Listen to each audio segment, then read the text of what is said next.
100% fee రాయితీతో AI నేర్చుకోవాలనుకుంటున్నారా? Attend quality thought gen AI test 2025. Hello everybody, Uday Srinivas గా ఒక గ్రాఫిక్ డిజైనర్ గా టాలీవుడ్ ఇండస్ట్రీకి పరిచయమైన ఒక సాధారణమైన వ్యక్తి అలా అలా అలా పరిణితి చెందుతూ బన్నీ వాస్కా top producers in the Tollywood ఇండస్ట్రీగా తనకంటూ ఒక సుస్థిరమైన స్థానాన్ని సంపాదించుకోవడం మనం ఇప్పటి వరకు ఆయన కెరియర్ లో చూస్తూ వచ్చాం.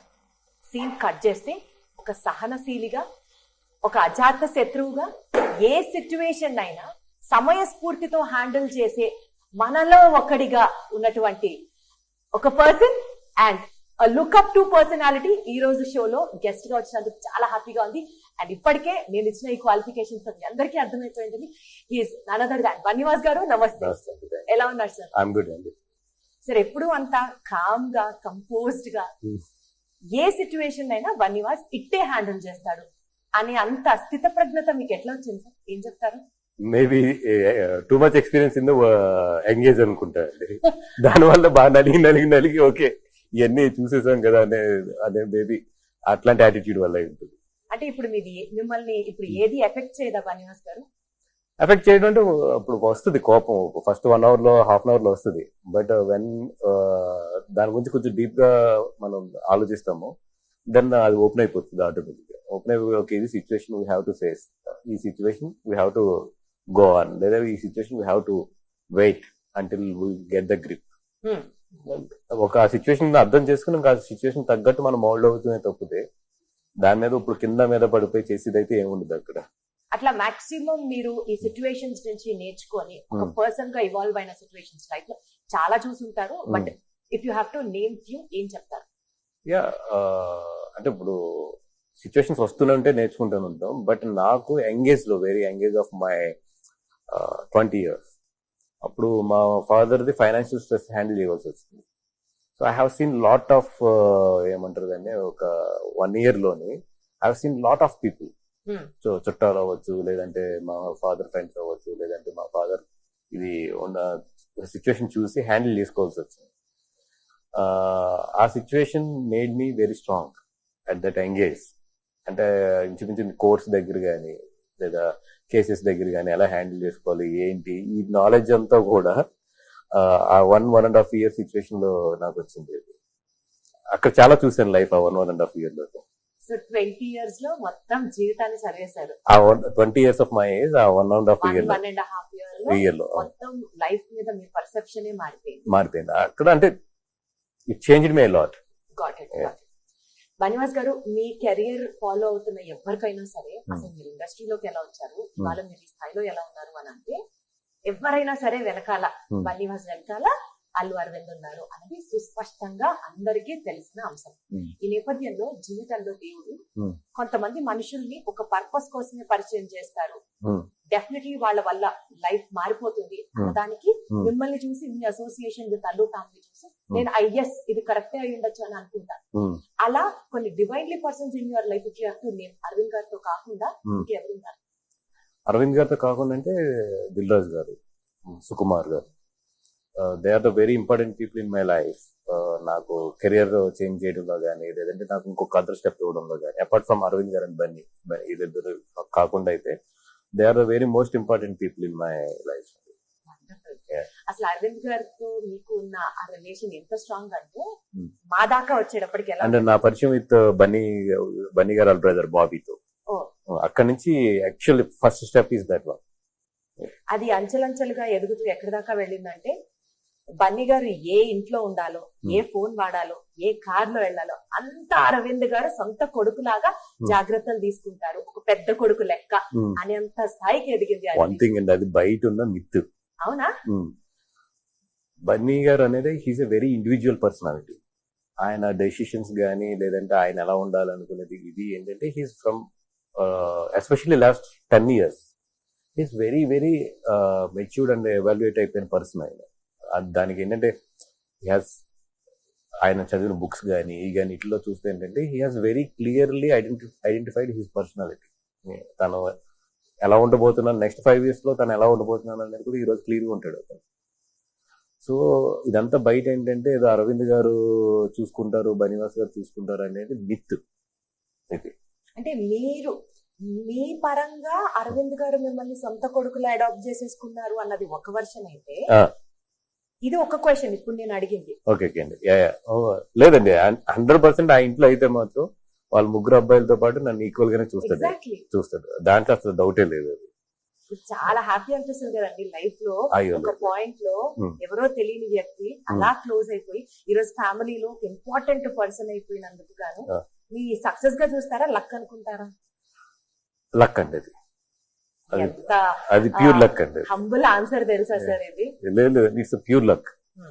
ఇదేదో నా గ్రేట్ దీని వల్ల వచ్చింది, నా కష్టం వల్ల వచ్చింది అంటే తప్పది. చాలా కష్టపడే వాళ్ళు, నాకన్నా తెలివితేటలు ఉన్న వాళ్ళు, నాకన్నా టాలెంట్ ఉన్న వాళ్ళు చాలా మంది ఉన్నారు ఆయన దగ్గర. ఇవన్నిటిలో మించి నేను ఒక స్టెప్ ఆయన దగ్గరికి వెళ్ళగలిగి ఈ రోజు ఇట్లా ఉన్నానంటే ఇట్స్ ఎక్కడో నా టాలెంట్ అన్నిటితో పాటు ఇది కూడా అంతే. ఎంత హంబుల్ ఆన్సర్ తెలుసా వాలివాస్ గారు? చాలా మంది ఒప్పుకోరు ఈ పాయింట్. నా హార్డ్ వర్క్, నా కష్టం ఇదే చెప్తారు కానీ చాలా హంబుల్ గ్రౌండెడ్ ఆన్సర్ అన్నమాట ఇది. లేదండి, అన్నిటితో పాటు ఇది అంతే. రైట్ సరే, ఇందాక మీరు చెప్పిన పాయింట్ కి కంటిన్యూషన్, బన్నీవాస్ గారు బన్నీ గారి పక్కన ఉండగా ఆయన ప్రాజెక్ట్స్ కంపోజ్డ్ గా ఉండడాలు, కాంట్రవర్సీస్ కి దూరంగా ఉండడాలు జరిగింది. ఆయన టీం ఎప్పుడైతే ఉన్నారో పక్కన, అంటే బన్నీవాస్ గారు పక్కన లేకపోతే ఎక్కువ కాంట్రవర్సీస్ చుట్టుముడుతున్నాయి అల్లు అర్జున్ గారిది అన్నది అది మిత్ అంటారా, లేకపోతే అలా జరిగిన సందర్భాలు ఉన్నాయా? Would you have to tell about that? Because మీరు ఒక రైట్ హ్యాండ్ లాగా బన్నీ గారికి. అంటే అండి, 2016 తర్వాత when I'm growing as a producer గా ఉన్నప్పుడు అప్పటి నుంచి కూడా ఆయన నేను మాట్లాడుకున్న తర్వాత we have develop team for him. Exactly, ఆయన టీమ్ డెవలప్ చేసుకుంటూ వెళ్ళారు. ఇప్పుడు ఏదన్నా బాగా ఇంపార్టెంట్ విషయం వస్తే, లేదంటే ఏదైనా బాగా ఇది వాసు హ్యాండిల్ చేస్తాడు ఆయనకి ఇచ్చేయండి అన్నప్పుడు నాకు చెప్తారు జనరల్. బట్ మనం అర్థం చేసుకోవాల్సింది కూడా ఏంటంటే, ఇప్పుడు ఆయన పక్కన ఎవరో ఉండి ఆయన్ని చేసే స్టేజ్ అయితే మాత్రం ఆయన ఇప్పుడు కాదు, లాస్ట్ 10 years నుంచి కాదు. అది వెరీ వెరీ క్లియర్. వెరీ ఎట్లా చెప్తాను, వెరీ ఆయన థింకింగ్ కానీ ఆలోచన కానీ చాలా, ఎస్పెషల్లీ 2011 నుంచి అయితే మాత్రం వేరే లెవెల్లో వెళ్ళిపోయాడు ఆయన. అక్కడి నుంచి ఏంటంటే ఆయనకైనా డెవలప్ అవుతూ వెళ్ళాడు ఆయన, ఒక పర్సనాలిటీగా కానీ ఒక దీంట్లో కానీ. ఇప్పుడు వాట్ ఎవర్ ఇన్సిడెంట్స్ హ్యాపెన్స్ ఏంటంటే, మీరు చూడండి ఎనీ స్టార్ లైఫ్ లో ఇన్సిడెంట్స్ అవుతాయి, 200% అవుతాయి. అట్లాగే ఈయన పీక్ స్టేజ్ లోకి వెళ్తున్నప్పుడు ఇన్సిడెంట్స్ అవుతాయి. ఎందుకంటే ఒక సక్సెస్ తో పాటు నెగిటివిటీ అంత వస్తుంది. అండ్ ఒక సక్సెస్ లో పెద్ద స్టేజ్కి వెళ్ళిన తర్వాత ఒక ఇన్సిడెంట్ కూడా మామూలు ఫైర్ అవ్వాలి. సో ఆ ఫైర్ అట్లాంటి అయినప్పుడు ఏంటంటే పక్కన మాలాంటి ఎక్స్పీరియన్స్ పీపుల్ ఉపయోగపడుతుంది తప్పితే. But whatever he design is own.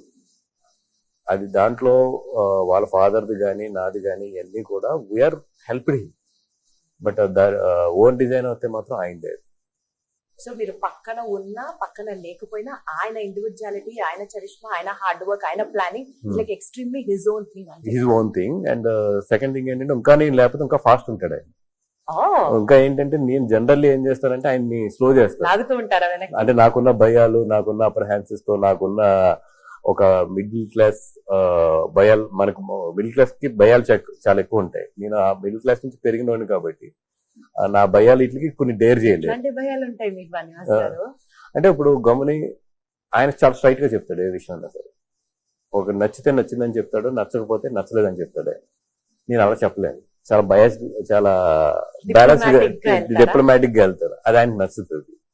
నువ్వు ఎందుకు భయపడతావు? నువ్వు ఇది నచ్చలేదు అన్నప్పుడు నువ్వు నచ్చలేదని చెప్పు. అది లేదని అవతల వాళ్ళు గమనిస్తారు. నువ్వు అటు ఇటు కాకుండా చెప్తున్నప్పుడు ఆడు ఎక్కువ కన్ఫ్యూజ్ అవుతాడు. ఇట్స్ బెటర్ ఒక నిమిషం హర్ట్ అయినా కూడా నెక్స్ట్ మినిట్ లో ఆడికి క్లారిటీ వస్తుంది.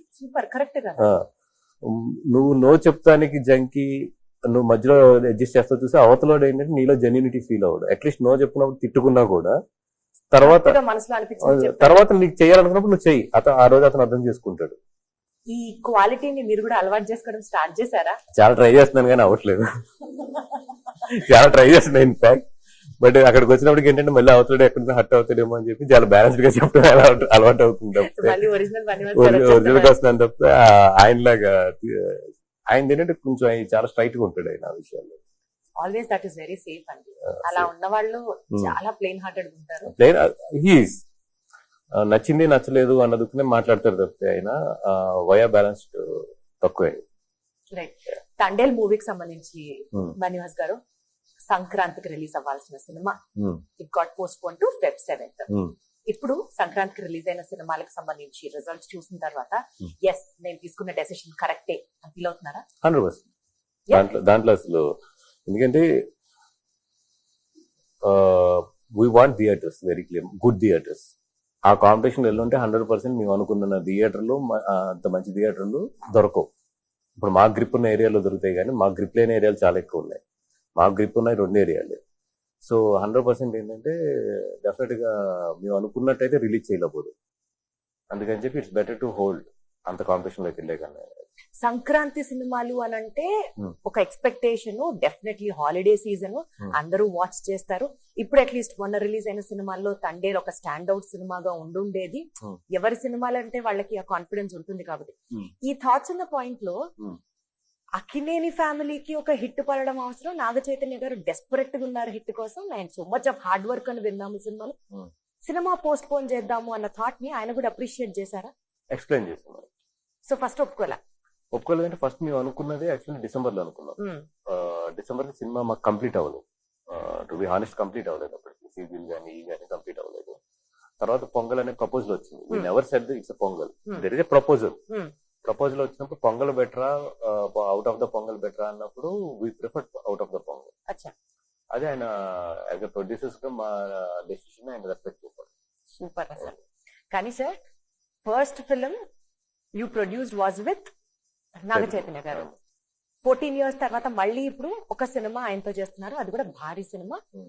ఆ సినిమాలో మొత్తం ప్రాణం పెట్టి చేశారు అన్నది టాక్ నడిచిపోతుంది. Hmm.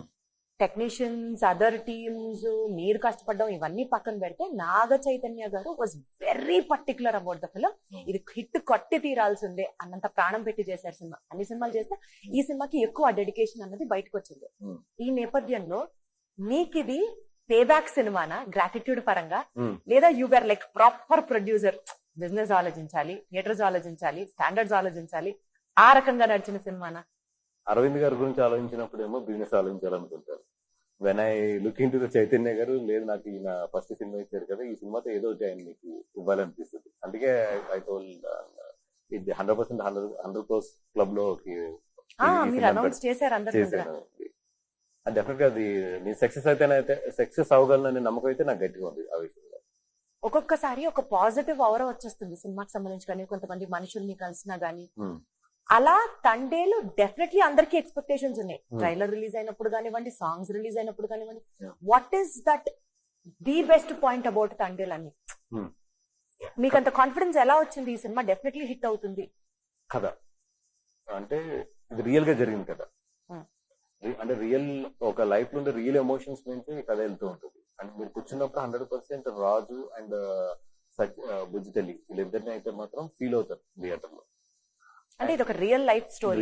రియల్ లైఫ్ స్టోరీ, ఒక రియల్ గా జరిగిన ఇన్సిడెంట్ ని తీసుకుని ఒక కథ కింద తయారు చేసిన కథ ఇది.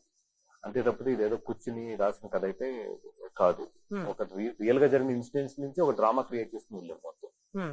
సో అండ్ వింటున్నప్పుడే నిజంగా అంటే ఇప్పుడు సినిమాలు ఎక్కడి నుంచో ఎక్కడో ఒక ఇన్స్పిరేషన్ ఉంటుంది అంటారు కదా, ఇదైతే ఒక నిజంగా వాళ్ళ కథ వింటున్నప్పుడు జరిగిన అన్ని ఇన్సిడెంట్స్ వింటున్నప్పుడు అయితే నాకు నిజంగా ఒక సినిమా కనిపించింది. రియల్ లైఫ్ లో కూడా ఇలా జరుగుతుంది అనేది.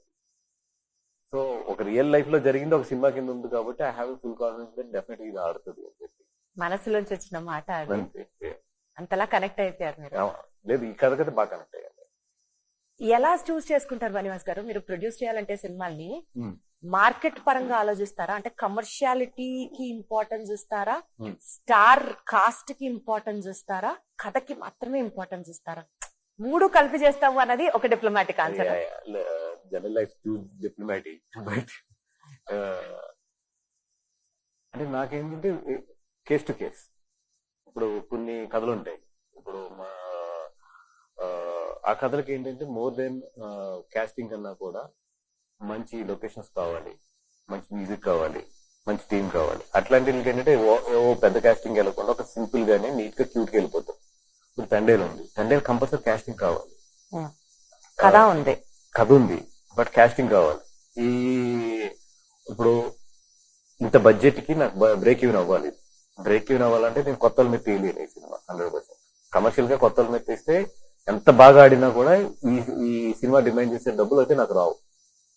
So will choose according to the case to case. ఈ సినిమా సంబంధించి Hmm. ఏ ఫ్యాక్టర్స్ కన్సిడర్ చేశారు చెప్పండి. కథ బాగుంది అన్నారు డెఫినెట్ గా. ఈ కథ బాగుంది, బట్ అవన్నీ క్రియేట్ చేసి సీజీలో అవన్నీ క్రియేట్ చేసినప్పటికీ budget definitely will take 70 crores. అది సో ఈ cinema budget 70 crores. 70 crores first start అయినప్పుడు.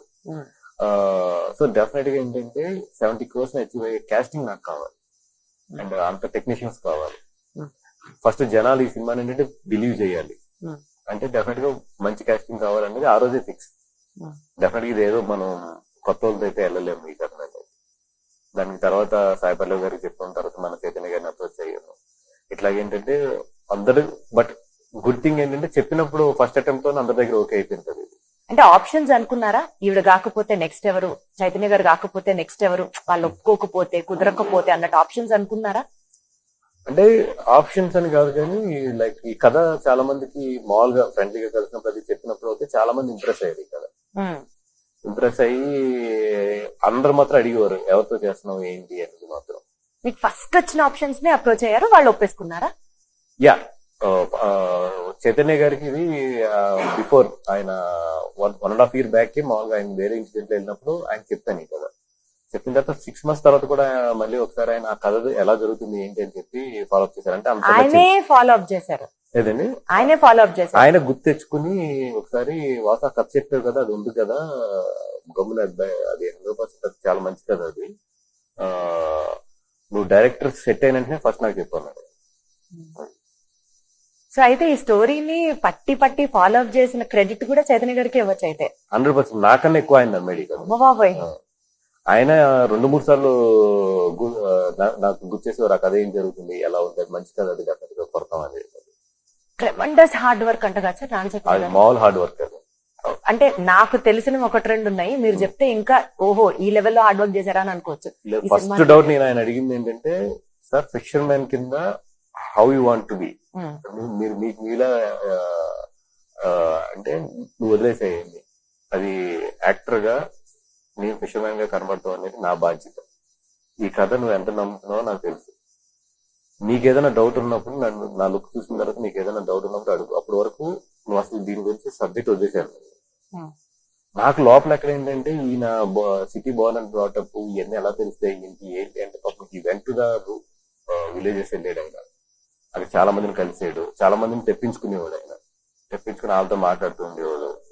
వీళ్ళు ఈ 21 ఫిషర్మెన్స్ ఎవరు ఉన్నారు దాంట్లో 5-6 2-3 సార్లు కలిసారు ఆయన, 4-5 సార్లు కలిసి ఒకసారి కారులో వెళ్ళి వైజాగ్ ఫిషింగ్ హార్బర్ దగ్గరికి అంతా వెళ్ళి వాళ్ళు ఎలా బిహేవ్ చేస్తారు, ఈ కారులో ఉండే ఎలా బిహేవ్ చేస్తారు, ఎలా కూర్చుంటారు, ఇవన్నీ కూడా చాలా హోంవర్క్ చేశాడు ఆయన. మొత్తం హోంవర్క్ చేసి వాళ్ళ హెయిర్ స్టైల్, ఒరిజినల్ ఫిషర్మెన్లు కూడా ఈ స్టోరీలో పెట్టారా, ఉన్నారా?